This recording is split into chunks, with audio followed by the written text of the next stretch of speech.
Hi, I'm Doyle Bishop with Tulsa Heaters Midstream, and today I want to talk to you about a common problem that we hear about, we get to fix. It's not with our heaters, but it's with older heaters from our competitor, and it has to do with coil failures. You know, the coil, I like to say the burner is the heart of a heater, but if the burner's the heart, the coil is almost everything else. It's where the heat is transferred, and it's kind of can be an Achilles tendon on a heater.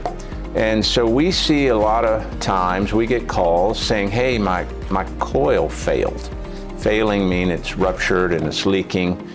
And we're always a little bit perplexed, because what we see time and time again are customers that have a heater that just almost set your watch by it. Every 3 years, the coil fails.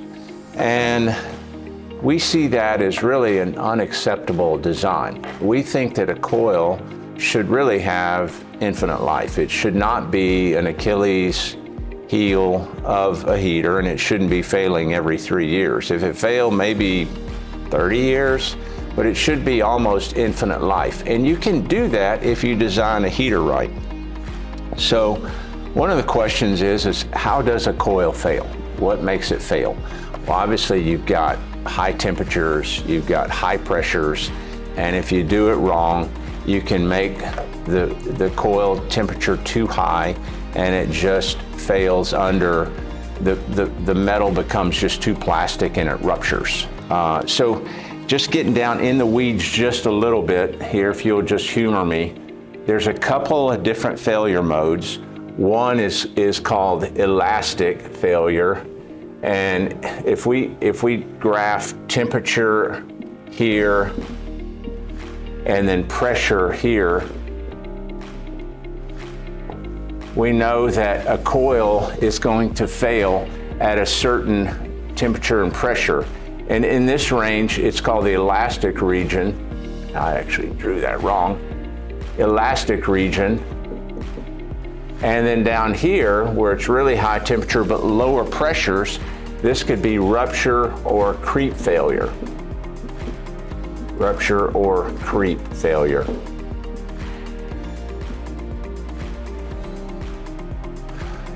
In midstream applications, we're about 99.9% of the time we're in this region, or we should be. The heater should be designed for elastic failure, meaning it's just high temperature and it's rapid, and you just get too hot and it's too much pressure and it fails. In refinery type furnaces, they will routinely design the coil to fail under rupture or creep, and this curve might be, let's say, 100,000 hours of operation, and it fails at a much lower pressure than the elastic region but higher temperature. Midstream, we're here.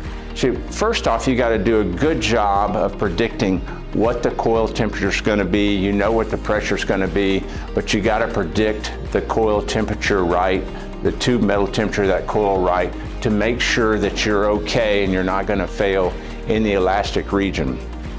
So how do you do that? Well, it's fairly complex models for heat transfer, but how do you do it? How do you keep it from failing within the heater itself? So I've drawn a heater here, and this is the burner, and this is the flame of the burner, and this happens to be a configuration that we use where this is the radiant section and this is the convection section here. Obviously the flame is going to be confined, it should be confined to the radiant section.